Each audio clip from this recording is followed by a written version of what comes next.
A simple waitress on any given night becomes the only barrier between the life and death of a powerful man.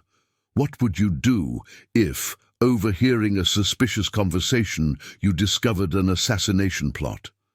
Lois Carter didn't hesitate. She risked everything to warn Andrew Donovan, even when no one believed her. But the truth is darker than it seems, a betrayal and a past that intertwine in unexpected ways. Sometimes a person's courage can not only save a life, but also bring justice to those who have been unjustly condemned. What would you do in her place? If you like stories that touch the heart, subscribe and turn on notifications so you don't miss any. Enjoy. It was a sultry night, typical of summer in rural Kentucky.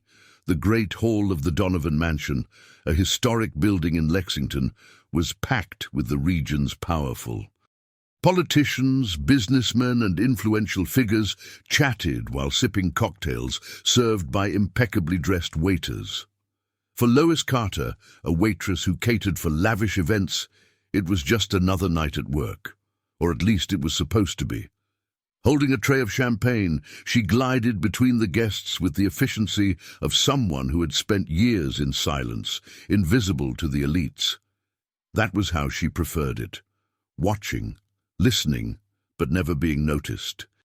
After all, nobody paid attention to waiters, but that night, this anonymity would be her salvation and the start of something much bigger. The Donovans were known throughout the state. The family, owners of vast cattle ranches, had a legacy that went back generations. The party, organized to mark the inauguration of a new enterprise, was a grand spectacle, a reminder of the power and wealth of Andrew Donovan, heir to the empire. Andrew was a man who commanded the respect and fear of everyone around him. He seemed unreachable, a fortress built on decades of success and influence. Lois Carter, a waitress hired for the event, moved among the guests like a shadow. She wasn't the kind of person who stood out. With her brown hair tied up in a sloppy bun and her white uniform that always seemed a size larger than it should have been, Lois was just another piece in the luxurious setting of the evening. But her observant eyes caught everything: the fake smiles, the rehearsed handshakes, and the looks that said more than words ever could.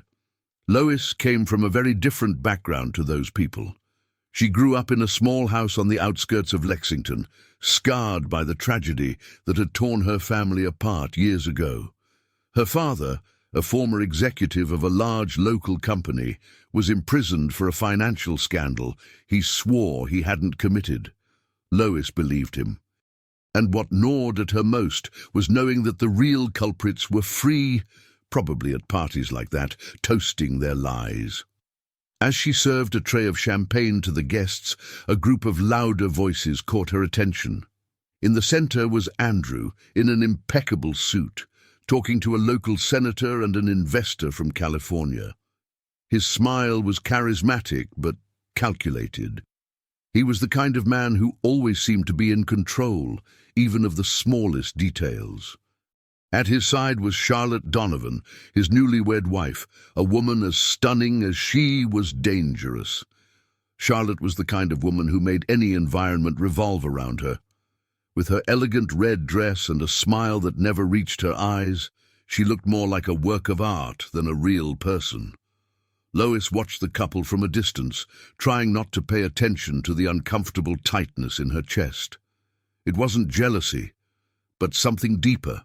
Something she couldn't fully identify. As the evening progressed, Lois began to feel an inexplicable discomfort. Charlotte's laughter seemed louder than necessary. Her hands, always graceful, gestured with a nervous energy. It was as if something was wrong, something that no one else could see. Lois was called into the kitchen to fetch more glasses. It was a welcome break from the hustle and bustle of the hall, but as she walked back down the corridor, something made her steps falter. Muffled voices came from a dark corner near the library. She didn't want to listen, or so she told herself, but the cold tone in a woman's voice made her stop. "He won't get suspicious," said the voice cuttingly. "The trip will be the perfect opportunity." Lois held her breath. She recognized the tone immediately. It was Charlotte. "I want everything ready, Jake. No mistakes," Charlotte continued. "I've done my part. The papers are signed, the services contracted. Now I just need to get him on that plane. After that, well, that's your problem. All I know is that he won't be here to see the future of this new venture," she said, with a mischievous smile in her voice. Jake replied, but his voice was too low for Lois to hear. All she knew was that this conversation shouldn't be happening. Charlotte was planning something against Andrew, and from the tone, it wasn't something small. Lois felt her heart racing. She knew she should get out of there before she was caught, but her feet felt nailed to the floor. The conversation ended abruptly, and the sound of footsteps coming towards her woke her up. Lois turned and hurried away, trying to look busy with her tray. But what she had heard would stay with her, a weight that seemed to grow with every second. Back in the lounge, Lois watched Charlotte. She was standing next to Andrew, smiling at a photographer capturing the perfect couple. The sight seemed so surreal now. How could a woman act so naturally while plotting something so terrible? Lois wanted to believe she was wrong, but every instinct in her body said otherwise. She tried to concentrate on her work, but the scene in the library kept replaying in her mind. What if Charlotte was planning to hurt Andrew? What if he was in danger? Lois knew it wasn't her role to interfere. She was just a waitress, a stranger. But something inside her told her that she couldn't ignore what she had heard. As the guests began to disperse, Lois made a decision. She didn't know how, but she had to warn Andrew. Even if he didn't believe her, she had to try. While Andrew started his day with a business meeting in downtown Lexington, Lois was in her small apartment on the more modest side of town. Its narrow windows let in just a little light, but enough to illuminate the peeling walls and worn floor. She was sitting on her bed, staring at a half-empty glass of water. The events of the night before swirled in her mind like a storm. She knew she should forget what she had heard. It wasn't her responsibility, but there was something about Andrew Donovan that made her hesitate. Perhaps it was the fact that he had a power that her father never had. Perhaps it was the possibility that if she did nothing, she would be contributing to yet another tragedy. Meanwhile, Andrew was finishing an important call in his office. He was about to embark on a business trip to consolidate a partnership that could expand his investments in renewable energy. Charlotte had encouraged him to go, saying that a break would be good for both of them. Despite his ever-tightening schedule, Andrew was looking forward to the trip. It was an opportunity to escape, if only briefly, from the constant pressures of the farm and society. But there was something strange about that morning. Charlotte was more animated than usual, her voice sweeter, her gestures more affectionate.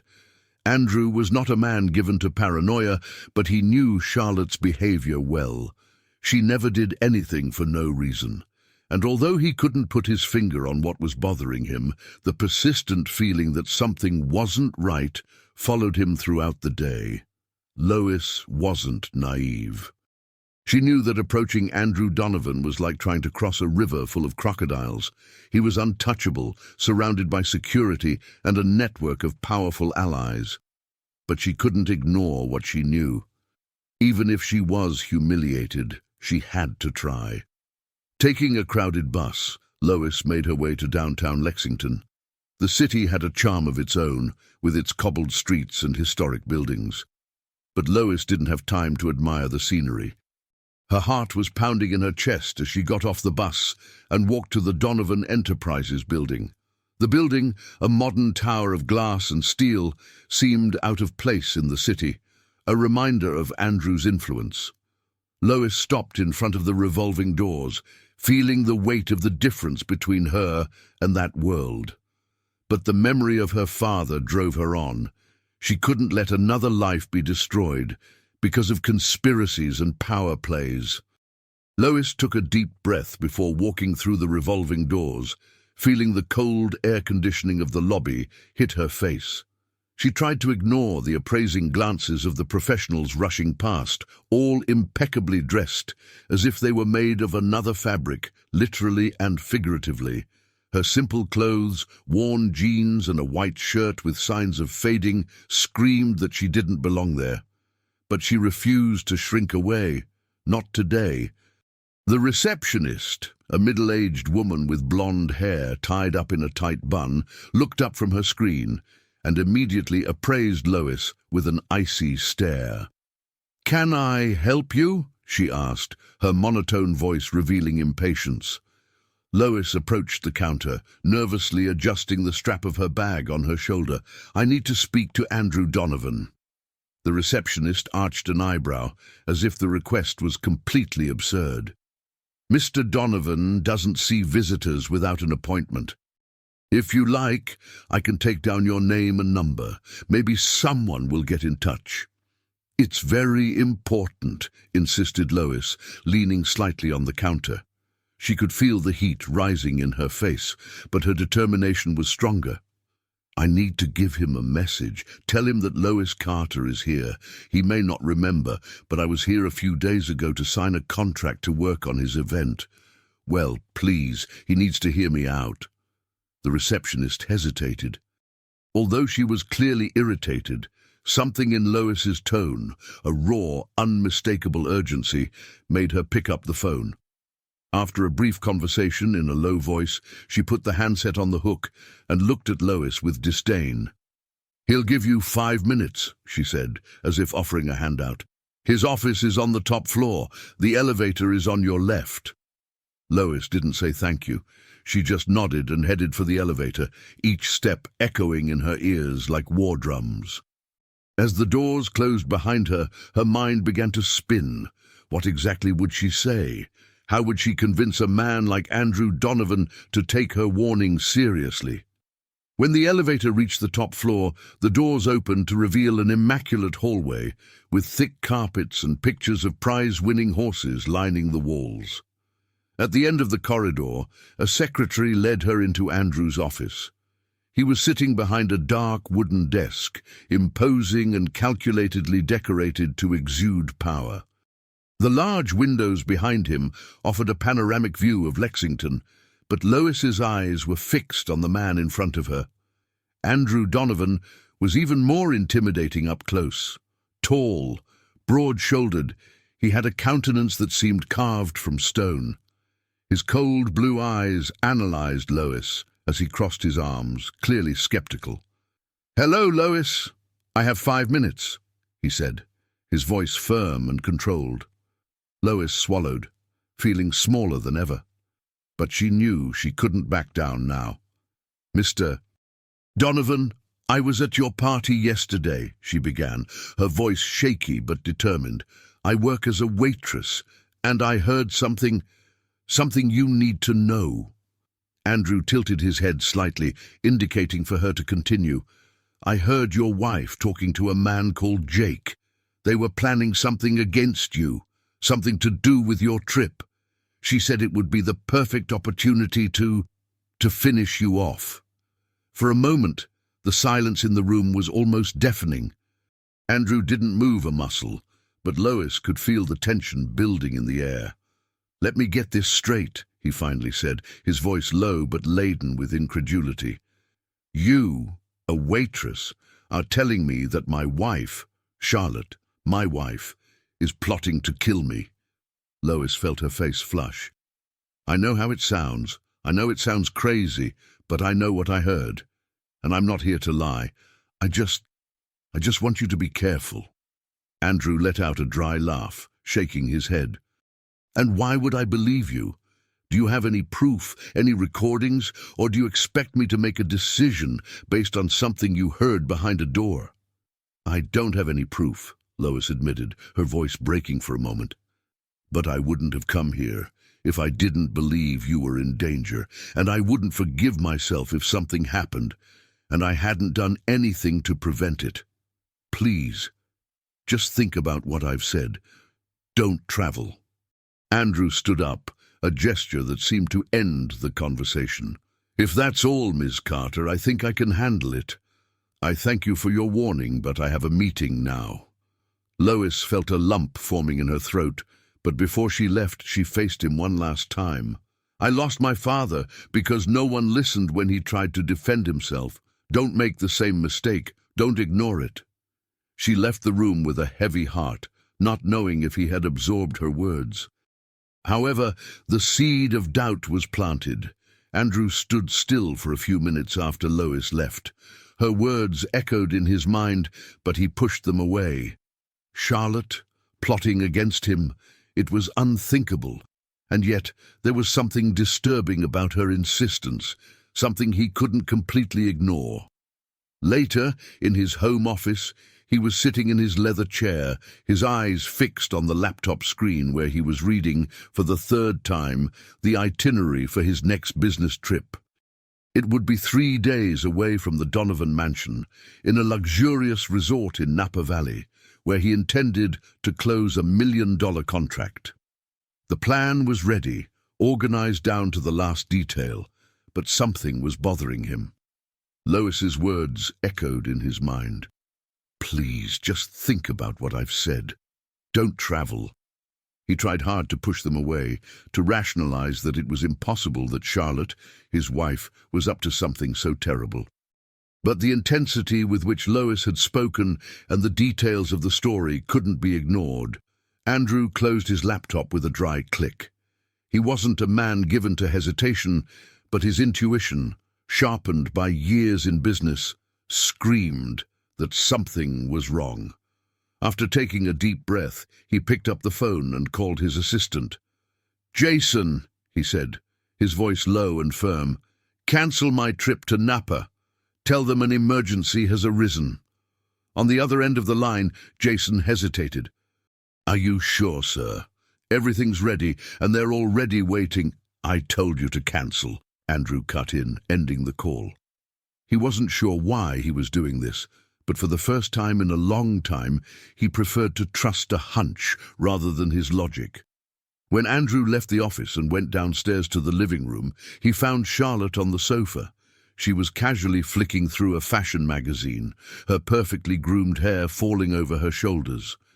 When she saw him, she smiled, but he noticed an anxious glint in her eyes. "You've been in the office a while," she commented, crossing her legs elegantly. "Preparing the last details for the trip?" Andrew stood by the fireplace, watching her carefully. "Actually, I've cancelled the trip." Charlotte froze, her expression faltering for a fraction of a second before she recovered her smile. But Andrew noticed. He was trained to identify micro-expressions, a skill that had helped him close many deals, and Charlotte's expression was something between surprise and disappointment. "You cancelled?" she repeated, putting the magazine aside. "Why?" "There was a change of plans," Andrew replied, trying to sound casual but keeping his eyes fixed on her. "I thought it would be better to deal with it later." Charlotte stood up, the smile still on her lips, but her gestures were faster, tense. "Andrew, this doesn't make sense. You were so excited about this trip. It's an important contract, isn't it? Why don't you reconsider?" "I've already made my decision," he said, keeping his voice neutral. "It's just a contract. It's not worth the stress of traveling now." Charlotte walked over to him, placing her hands gently on his shoulders. "You've worked so hard, darling. This trip isn't just about business. Think how much you need a break." "I insisted so much that you go, remember? I wanted you to have a break." Andrew didn't reply immediately. There was something about her insistence that seemed desperate. The softness in Charlotte's voice was almost exaggerated, and her words, which should have sounded affectionate, sounded more like manipulation. He felt a shiver run down his spine. "Maybe later," he finally said, pulling away from her hands. "Now is not the time." Charlotte watched him for a few seconds, her expression indecipherable, before smiling again. "If that's what you want, then fine. But you think this trip would do you a lot of good, don't you? Think about it, darling." Andrew nodded, but didn't reply. As she walked away and returned to the sofa, he realized that her relaxed posture was only apparent. Charlotte seemed restless, as if she was trying to mentally reorganize a plan that had just fallen apart. Later that night, Andrew couldn't sleep. Charlotte was already in bed, apparently asleep, but he stayed in the living room, mentally reviewing everything that had happened in the last 24 hours. The conversation with Lois, Charlotte's reaction to the cancellation of the trip, the hesitation in her voice, everything pointed to something wrong. He remembered an old habit his father had taught him. When something doesn't seem right, don't ignore it. Investigate until you find the truth. Determined, Andrew picked up his phone and made a few discreet calls. First to Jason, asking him to access the financial records of the joint accounts with Charlotte. Then he called a trusted contact in the security sector. "I need someone to investigate my wife," he said, his voice low but firm. "Nothing official, just find out who she's been talking to and what she's been doing." "Understood, Mr. Donovan," replied the contact. "I'll get started right away." Andrew also decided to investigate on his own and started with something simple, reviewing Charlotte's phone records. With the help of an IT specialist on his team, he got a detailed report of her recent calls. The name Jake Matthews appeared frequently, more often than seemed appropriate for a simple acquaintance. By cross-referencing schedules, he realized that Charlotte and Jake had spoken at exactly the times Lois had described their suspicious conversation. Determined to understand what was really going on, Andrew hired a private investigator, the best money could afford. In less than 48 hours, the man brought him a shocking dossier. Jake Matthews wasn't just an acquaintance of Charlotte's. He had been her lover for at least 2 years. Photographs showed them together in discreet encounters, and financial records indicated that Charlotte had been transferring large sums of money to an account associated with Jake. But the most disturbing revelation came in an audio recording captured during a recent conversation between the two. The investigator had managed to discreetly install a listening device in one of Charlotte's cars. The recording confirmed everything Lois had said, and more. Charlotte's voice, cold and calculated, sounded crystal clear on the recording. "Andrew is a fool. He would never suspect me. But we have to do this right, Jake. If he survives, we're finished." Jake sounded hesitant, but his voice was just as committed. "What if something goes wrong? He's got money, lawyers, allies. That's why we need to eliminate him before he can react. The trip is the perfect time. He'll be away from home, off the radar. We've already made the preparations. The accident will be perfect." "What about the money?" Jake asked. Charlotte laughed, an empty laugh. "When he dies, I get everything. You don't have to worry. Just trust me." The recording ended there, but it was enough to remove any doubt from Andrew's mind. His wife wasn't just cheating on him, she was planning to kill him for money. The next morning, Lois woke up to the unexpected sound of a car parking in front of her building. Peering through the window, she saw a black luxury sedan. She recognized the car immediately. It was the same one she had seen in the driveway of Andrew's office. Before she could convince herself that this was some kind of coincidence, she saw Andrew getting out of the vehicle, wearing an impeccable suit, but looking more serious than ever. When Lois opened the door to the small building, Andrew was already climbing the steps. He seemed out of place there, as if his prominent presence denounced that this wasn't the kind of place he frequented. When he saw her, he stopped and nodded. "We need to talk," he said bluntly. Lois crossed her arms, confused and slightly defensive. "If you came here to tell me I was wrong, you're wasting your time." Andrew gave her a short, almost ironic smile. "No, I'm here to tell you that you were right." That took Lois by surprise. She led him into the apartment's small living room, which seemed even smaller with his presence. He looked around for a moment, as if trying to understand her world, before sitting down in one of the worn chairs. "You warned me," he began, his eyes fixed on hers, and I didn't believe you. But after what I found out, you saved my life." Lois watched him intently, trying to decipher his words. He continued, telling her all about the investigation. Charlotte's calls, the dossier, the recording that confirmed the assassination plot. As he spoke, Lois felt a mixture of relief and horror. She was right, but the gravity of the situation was much greater than she had imagined. "I should have listened to you from the start," Andrew admitted, leaning back in his chair exhausted. "If I'd ignored your warning, I wouldn't be here now." Lois crossed her arms, trying to hide the wave of emotions that surged inside her. "And now, what are you going to do?" Andrew was silent for a moment, as if weighing up his words. "I'll sort it out. But first, I wanted to come and thank you in person. Not just with words." He took an envelope from his inside jacket pocket and placed it on the table. Lois looked at him, confused. "It's money," Andrew explained. "A significant amount. Think of it as a way of repaying what you've done for me." Lois looked at the envelope but didn't pick it up. "I didn't do this for money." "I know," he said quietly, "but you deserve it. It's rare to find someone willing to risk so much for a stranger." She hesitated for a moment, but finally took the envelope. "Not for the money, but thank you." Andrew stood up, straightening his jacket. "If you need anything at all, please contact me. I owe you." As he left, Lois stared at the envelope in his hands. It was more money than she had ever seen at one time, but the feeling that this was just the start of something bigger wouldn't leave her. Arriving at the Donovan mansion, Andrew parked the car calmly, but inside he felt like a volcano about to erupt. Charlotte was on the terrace, wearing a light summer dress and holding a glass of wine. Her smile was radiant, but to Andrew it looked like that of a snake waiting for the right moment to strike.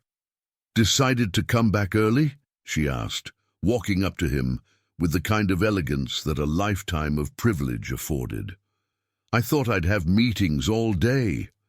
Andrew forced a smile. "I changed my plans. A few things came up." Charlotte tilted her head, studying him. "Is everything all right?" "Fine," he lied as he walked past her and into the house. He knew he needed to keep up appearances, at least until he was sure he could act without putting everything at risk. Throughout the day, Andrew observed Charlotte closely. Every smile, every word, every gesture seemed like a carefully constructed mask. It was hard to believe that this woman, whom he had welcomed into his life and trusted, was the same one who had planned his murder. He felt the weight of the evidence in his inside jacket pocket, but decided to wait. Confronting her now would be a reckless move.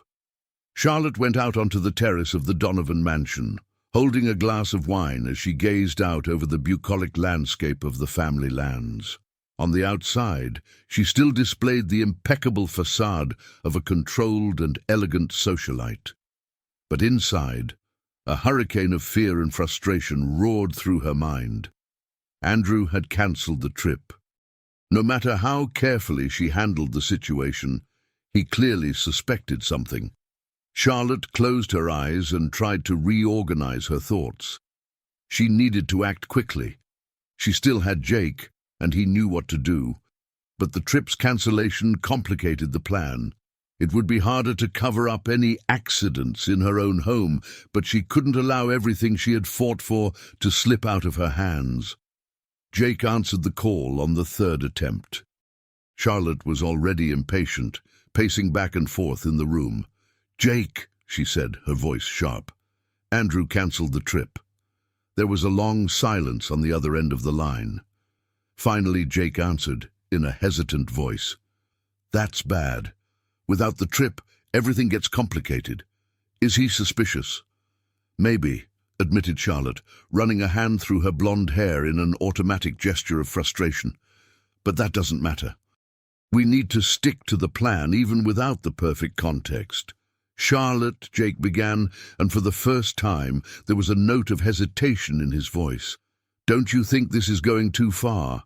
Look, I agreed to this because you said it would be easy, but if he's suspicious, maybe we should stop before things get out of hand." "Stop?" Charlotte repeated, incredulous. Her voice took on a venomous intensity. "Do you think I'm going to give up now, after everything we've risked? Andrew isn't just a man, he's an obstacle, and obstacles need to be removed. You'll do as I say." On the other end of the line, Jake sighed. But what Charlotte didn't know was that Jake was beginning to feel cornered. He was being followed by investigators hired by Andrew. Every call, every transaction, every suspicious move was being monitored. Jake knew it was only a matter of time before the siege closed in. While Charlotte pressed Jake, Andrew was in his office, going through the new reports his private investigator had obtained. He had discovered something that left him cold. Charlotte's family, once rich and powerful, had fallen into disrepair a few years earlier. Her father's company, Charles Davenport, had been investigated for financial fraud, and some people had been arrested. But according to the documents, the real perpetrators of the scam were never identified. Coincidence? Maybe. But then another name popped up, Richard Carter, Lois's father. Richard Carter was the chief accountant of the company that Charles ran. When the scandal broke, he was arrested, while Charles and his most influential associates escaped blame. Andrew couldn't ignore the fact that Charlotte had direct links to the man who had ruined Lois's life. "This isn't just a coincidence," muttered Andrew as he turned his chair to look out of the window. His thoughts returned to the waitress who had warned him. Lois didn't know it, but she was involved in a way he couldn't imagine. Andrew knew he needed to tell Lois about what he had discovered, but that meant bringing someone from the outside into his investigation. He hesitated. Andrew was not a man who trusted easily, but Lois had shown courage and determination, and besides, she deserved to know. That evening, Andrew took his car and drove to Lois's apartment. This time, there was no uncertainty about his visit. When she opened the door, surprised to see him again, Andrew wasted no time with formalities. "We need to talk," he said, straightforwardly, as he handed her a folder full of documents. "You deserve to know what's going on." Lois invited him in, clearly confused, but as she leafed through the documents, her expression changed. Andrew explained everything, the connections between Charlotte, Jake, and his family's past. Lois was silent for a moment, trying to process the revelation. "So it was her," Lois murmured, her voice breaking. "Her family destroyed mine. My father was the scapegoat while they got away with everything." Andrew nodded. "And now, she's trying to do the same to me." Lois closed her briefcase tightly, her face hardening with determination. "I'm not going to let her get away with it this time." Lois leaned back in the uncomfortable chair in the small living room while her eyes remained fixed on the folder of documents. Andrew's revelation had been devastating, but at the same time she felt a spark of something she hadn't experienced for a long time: hope. Maybe finally she could clear her father's name and get justice. Andrew, for his part, watched her cautiously. He still wasn't sure if bringing Lois into this battle was the best decision. However, the intensity in her gaze and the determination in her voice made him believe that she was exactly the person he needed by his side. "I'm not asking you to do anything to put her at risk," said Andrew, breaking the silence. "But your perspective could be useful. You know the lies these people tell." Lois closed the folder, taking a deep breath. "If you think I'm going to stand aside and let you deal with this on your own, you're sorely mistaken." Andrew gave a small smile, recognizing the strength in her voice. "Then we're in this together." The two spent the next few hours going over the documents and discussing the next steps. Andrew provided more details about Charlotte and Jake's relationship, revealing the suspicious bank transfers and messages exchanged between them. Lois was shocked by Charlotte's level of betrayal and manipulation, but a part of her wasn't surprised. People like that, she thought, never had limits. "Charlotte isn't just doing this for the money," said Lois, biting her lip as she analyzed one of the reports. "She wants power. She wants control. The money is just a tool." Andrew nodded. "And she was willing to kill me to get it. The problem is that, with the cancellation of the trip, the plan was interrupted. But that doesn't mean she won't try something else." "She's probably already thinking of a new plan," said Lois. "And from what you've said, Jake is hesitating. We can use that to our advantage." While Andrew and Lois strategized, Charlotte found herself in a discreet bar on the far side of town. Sitting in a secluded booth, she stared at Jake with blazing eyes. He was visibly uncomfortable, fiddling with his drink and avoiding eye contact. "Jake, I need you to trust me," said Charlotte, her voice sweet, but with a dangerous undertone. "Andrew knows something. I can feel it. And if he finds out, we're finished." Jake shook his head, exhaling deeply. "You don't understand, Charlotte. This guy's not an idiot. He has money, connections. If he's already suspicious, it could blow up in our faces." "Do you think I'm afraid of him?" whispered Charlotte, leaning closer. "He can't touch me. And if you don't do what I'm asking, I guarantee you'll regret it." Jake looked at her, finally meeting her eyes. He knew he was trapped. But what Charlotte didn't know was that Andrew's pressure and the private investigator's silent movements were already starting to take their toll. Jake was afraid, and fear was making him unstable. Over the next few days, Andrew and Lois continued to piece together the puzzle. With the help of the private investigator, they began to track Jake's recent movements. The man, who already seemed to be on the ropes, began to show erratic behavior patterns. He met with Charlotte twice, but on both occasions he was seen leaving nervously, clearly shaken. It was on one of these occasions that the investigator managed to approach him discreetly, handing him a message from Andrew. "Jake," said the handwritten letter, which Andrew deliberately signed, "you're at a dead end. Charlotte will abandon you the moment she no longer needs you. I, on the other hand, am willing to offer you something she can't, a way out. Think about it." The investigator reported that Jake turned pale when he read the message. He was being cornered, but he was also beginning to realize that his alliance with Charlotte was not as solid as he would have liked. 2 days later, Andrew received a call from Jake. The man's voice was tense, but he finally seemed willing to cooperate. "If I talk, can you guarantee that I won't be arrested?" asked Jake, clearly desperate. "I can guarantee that you'll have the opportunity to negotiate," replied Andrew coldly, "but that depends on what you have to tell me." Jake revealed what he knew. Charlotte was planning to hide incriminating documents in an abandoned property that had belonged to her family. The documents were contracts, money transfers, and evidence of bribes, a complete set that she hoped to use as a blackmail weapon if things fell apart. On hearing this, Andrew and Lois knew they needed to act. They decided it was time to confront Charlotte, but not without first gathering enough evidence to ensure that she had no way of escaping. Andrew and Lois combined their skills to plan their next move. While Andrew used his contacts to ensure that the police were prepared to act, Lois concentrated on identifying the loopholes that could be used against Charlotte. "She'll try to escape," said Lois, as she organized the papers on Andrew's desk. "People like Charlotte always have a plan B. We need to make sure she has nowhere to run." Andrew looked at Lois, admiring her determination.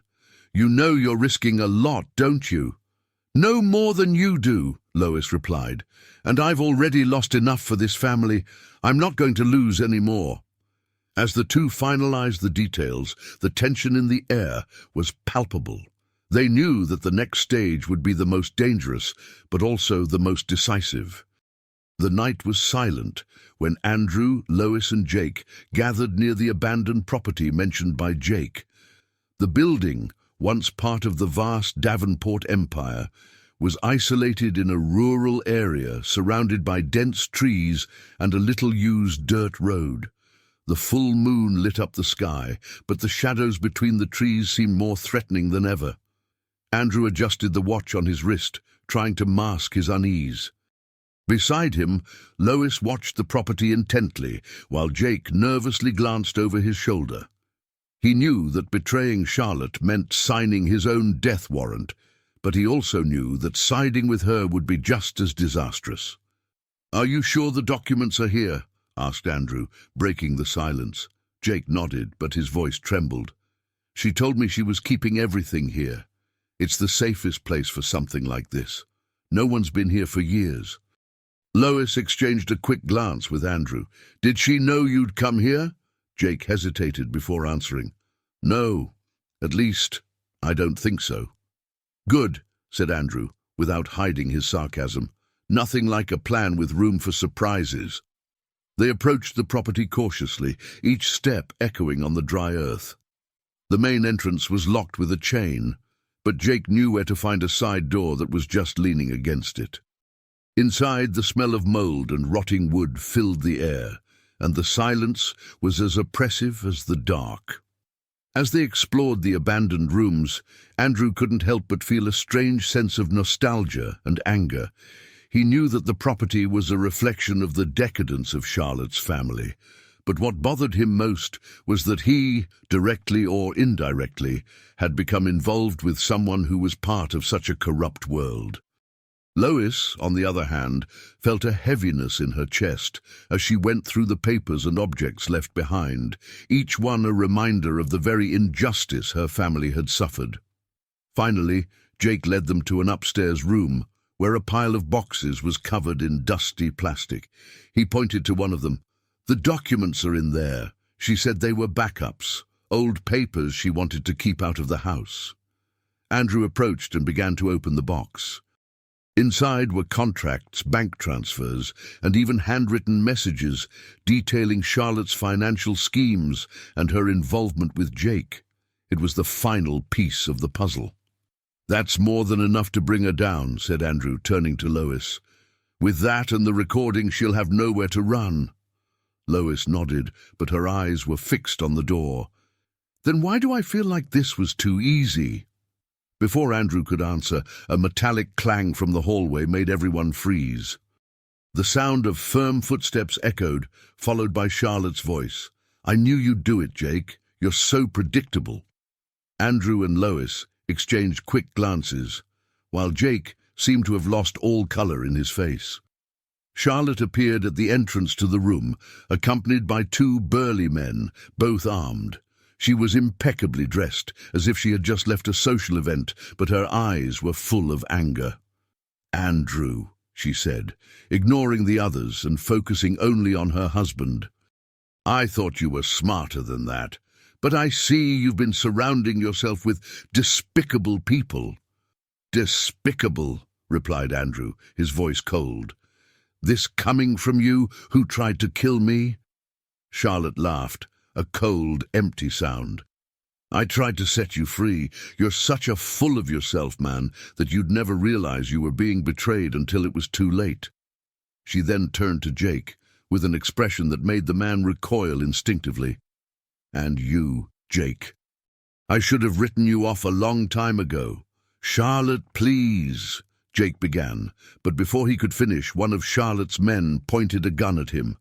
Lois felt her heart racing, but she remained calm. She glanced quickly at Andrew, who was slowly positioning himself between Charlotte and the documents. "What's the plan now, Charlotte?" asked Lois, trying to buy time. "Are you going to shoot us all and pretend nothing happened? Don't you think people will notice when Andrew disappears?" Charlotte narrowed her eyes at Lois. "Ah, the waitress who saved the day. I underestimated you. But honestly, no one will miss you." Andrew stepped forward, interrupting Charlotte. "You'll never get out of this. Even if you manage to escape now, the evidence that exists about you will destroy you." Charlotte laughed again, but this time with less confidence. "And how do you intend to do that if you don't get out of here alive?" Before Charlotte could give the order for her men to act, the sound of sirens cut through the silence of the night. Charlotte turned quickly, her expression changing to something close to panic. Andrew glanced at Lois, who was clutching her phone in her pocket. She had sent her location to Detective Holtz minutes before entering the house. "You've always underestimated the people around you, Charlotte," said Andrew. "And now that's over." The front door was kicked in, and the officers burst into the house, pointing guns at Charlotte and her men. Within minutes, they were disarmed and detained. Charlotte struggled, shouting that it was all a setup, but no one was listening. As she was handcuffed, Charlotte took one last look at Andrew and Lois. "This isn't over yet. You'll regret it." Andrew stood by, watching as she was led away. The weight of the betrayal was still on him, but for the first time in weeks he felt in control again. Lois put her hand on Andrew's shoulder. "Do you think she was serious?" "With Charlotte," he replied, sighing, "there's always another card up her sleeve, but now she's got nothing left." The sky was beginning to lighten when the police finally left the abandoned property. Charlotte and her cronies had been taken into custody, but the weight of events still hung over Andrew and Lois. As they stood in the empty room, surrounded by the documents that had been at the center of Charlotte's plan, the reality of everything they had faced began to set in. Detective Holtz, a middle-aged man with tired eyes, approached Andrew and Lois. He had conducted the operation with precision, but he didn't look satisfied. "We've got enough to make sure she's locked up for a long time," said Holtz, pushing a folder full of evidence against Charlotte. "But you two need to understand something. People like her don't give up easily. She'll fight, and you can bet the best lawyers in the state will show up to defend her." Andrew nodded, his face impassive. "It doesn't matter what she tries. I've lost enough to her lies. Now it's her turn to pay." Lois watched in silence, holding up one of the documents they had found. It was a contract linking Charlotte to transactions dating back to the financial scandal that had destroyed her family's life. She felt her throat tighten, but her resolve only grew. "Holtz," said Lois, handing over the paper, "this also needs to be investigated. These documents aren't just about Andrew. They prove that my father was framed for a crime he didn't commit." The detective looked at her in surprise before quickly flipping through the papers. "This could reopen your father's case. If these documents are authentic, we could not only clear his name, but also bring down some powerful figures who helped Charlotte and her family escape justice for so long." Lois couldn't hold back a small but relieved smile. Finally, the truth was coming out. Later, Andrew and Lois stood outside the property, watching the first rays of sunlight illuminate the empty field. The tension between them, which had once been only circumstantial, had now turned into something deeper. They had shared something that few could understand, a betrayal that had affected them on different but equally devastating levels. "Do you really think this is over?" asked Lois, looking at Andrew. "Or is it just the beginning of another battle?" Andrew sighed, crossing his arms as he watched the horizon. "With Charlotte, you can never be sure. She's like a viper, always waiting for the right moment to strike. But this time, she won't have anything in her favor." Lois nodded, but her expression was thoughtful. "What about us? I mean, what do we do now?" Andrew looked at her, realizing for the first time the strength that Lois exuded. She wasn't just a waitress who had heard something compromising. She was a survivor, a fighter, someone who didn't back down even when all seemed lost. "Now," he said slowly, "we clear your father's name. And after that, maybe we can start rebuilding things. Not just for me or you, but for everyone she destroyed." Lois didn't answer immediately, but the small smile that appeared on her lips was enough for Andrew to know that she was with him. In the weeks that followed, Charlotte Donovan's downfall became statewide news. Details of her financial schemes, her dangerous alliances, and the plan to murder Andrew were revealed to the public. Although her lawyers had managed to delay the trial, The evidence was overwhelming. Charlotte was formally charged with conspiracy, attempted murder, and various financial crimes. Jake Matthews, in exchange for a reduced sentence, cooperated with the investigations, handing over more evidence that further complicated Charlotte's situation. He was given a lesser sentence, but his reputation was destroyed. For Lois, the victory was bittersweet but life-changing. With Andrew's help, she was able to present the evidence that cleared her father's name. The court overturned the conviction and the case was officially closed. Although this didn't bring her father back, it gave Lois a sense of justice that she thought she would never achieve. "He always said the truth would come out," said Lois, holding Andrew's hand as they looked at the official documents closing the case. "It took time, but it finally happened." Andrew squeezed her hand firmly. "You made it happen, Lois. It wasn't easy, but you never gave up." With the chaos finally cleared up, Andrew began to rebuild his life. He sold the Donovan mansion, deciding it was time to leave behind the symbol of a past that had become a field of betrayal and pain. He moved to the family farm and invested in a project that Lois had suggested, creating a foundation to help wrongly accused families get back on their feet. Lois, for her part, decided to use some of the money she had received from Andrew to open a small cafe in Lexington. She didn't want anything grand, just something that symbolized the stability she'd never had before. Andrew visited the cafe regularly, and each time he did, the two of them talked for hours. The bond they had formed during the conflict was unbreakable, and little by little, that bond began to turn into something more. "You realize that all this started because you couldn't ignore what you heard at that party," Andrew said one afternoon while holding a cup of coffee. "You saved my life, Lois." "And changed yours in the process," Lois laughed softly. "And all because I was in the wrong place at the right time." Andrew shook his head. "Or in the right place at the right time." They both smiled, and for a moment, the weight of everything they had faced seemed to disappear. Together they decided not only to rebuild their lives, but also to help others find the truth and justice they had both fought so hard to achieve. "I appreciate you sharing this moment with us. Every story I tell is crafted with dedication and care, with a view to touching the hearts of those who hear it. If this narrative has awakened something in you, please consider signing up so that we can continue together on this journey of telling stories that move.